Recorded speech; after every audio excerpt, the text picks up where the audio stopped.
Thank you all for coming. I do appreciate it. I'm Janice Arnold-Jones. I'm a candidate for Governor of New Mexico. I presently serve in the New Mexico House of Representatives, representing District 24 in Albuquerque. Let me begin by saying that the deficits we are facing are huge. A combined shortfall for the current and next fiscal year is approaching $1 billion. These deficits are most likely going to impact our state for the next several years because they are both structural and cyclical in nature. Our structural problem is caused by using one-time money for recurring expenditures.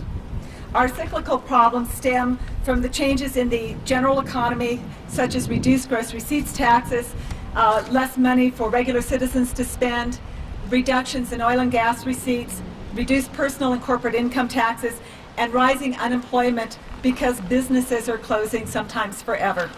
What is clear is the checkbook is overdrawn and the rent is due. Now it is up to the legislature to put our collective household back on solid ground. This is a monumental task, and the wisdom and help of every New Mexican to figure out this problem, along with all the principled leadership we can muster, is absolutely a necessity. The sad thing is, everyone will share in the discomfort of the solution. Regrettably, New Mexicans continue to have too little access to the process. Unlike most states that have made their budgets and deliberations easily accessible, New Mexico remains closed to the public except for those small steps made during the last regular legislative session. This is not the state's debt. This is your debt. And whether we raise taxes or cut programs and services, New Mexicans should have access and should participate in the decision. So here's the situation. The 2009 budget is overdrawn and the books have not been closed. The 2010 budget will be overdrawn based on what was signed into law. To balance the 2009 budget, all reserves and restricted funds will have to be used, leaving a deficit to begin 2010. To close the 2009 budget and balance the 2010 budget, based on our best estimates today, we must cut between 16 and 20% of the budget, almost $1 billion. Put in terms of your family budget, if you earn $50,000 a year to take care of your family, your income would drop to $40,000. If you earn $30,000 to take care of your family, your income would be cut to $24,000. And if you earn $15,000 a year to take care of your family, your income would be reduced to $12,000. That is the problem we are facing. Given this situation, most of us would say, yikes! We're spending more money than we're taking in and we have to cut back. You would begin to consider your options and you would make decisions based on trying to keep the things that are most important to you while sacrificing those things that are less important to you. All the while, you're going to know you're not going to like what you have to do. That's real life. That's what we do in our homes.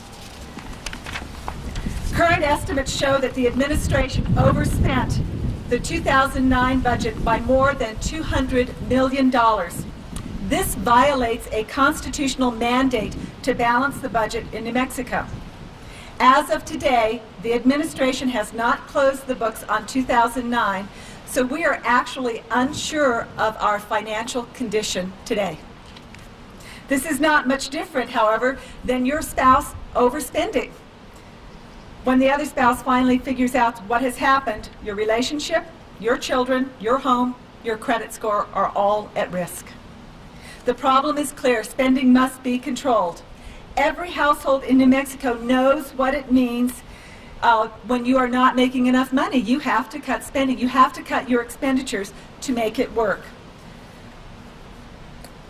You have a couple of choices when you make those decisions. One is to reduce spending. The other is to go find another job, or two, if they are available.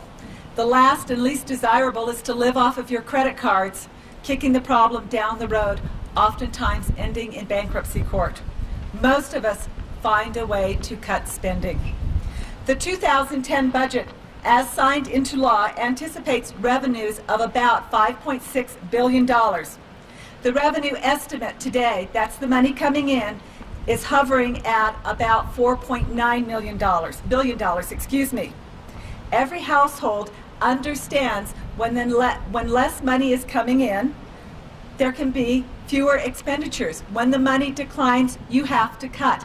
Every business, every home understands this. But I must tell you that starting 2010 in a deficit does not make paying the bills any easier.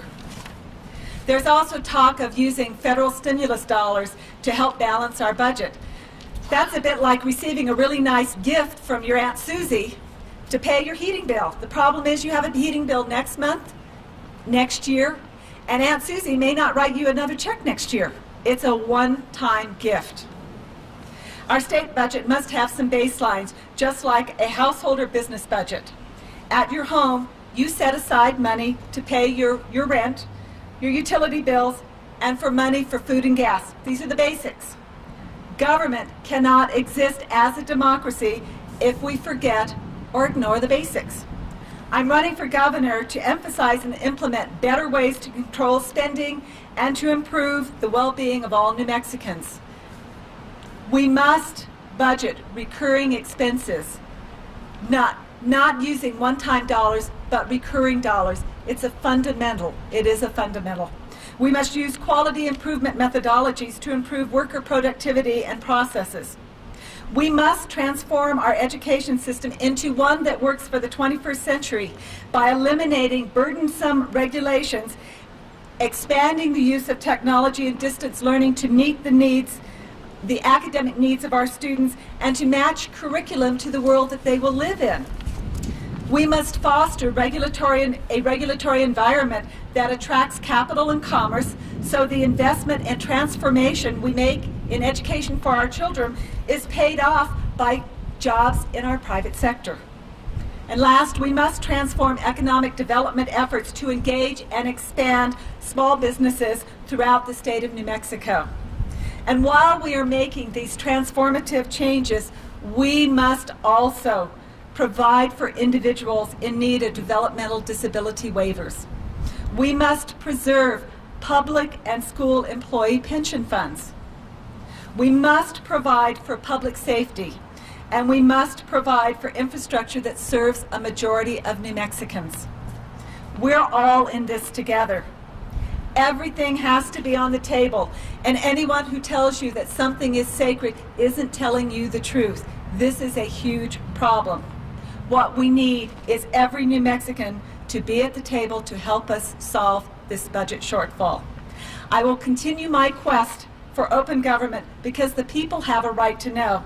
And yes, I will be carrying my webcam to the special legislative session. And you know, I am interested in what the citizens have to say because you're closest to where the problems are. Please look at my website, Janice for Governor. I am interested and anxious to hear the specifics because it's much easier to deal with real things than to macromanage it. Thank you so much for listening today, and I appreciate your attendance. And by the way, I will take questions for anybody who would like to ask questions. Steve, so nice to see you. Thanks. We do have a press packet. Okay, good.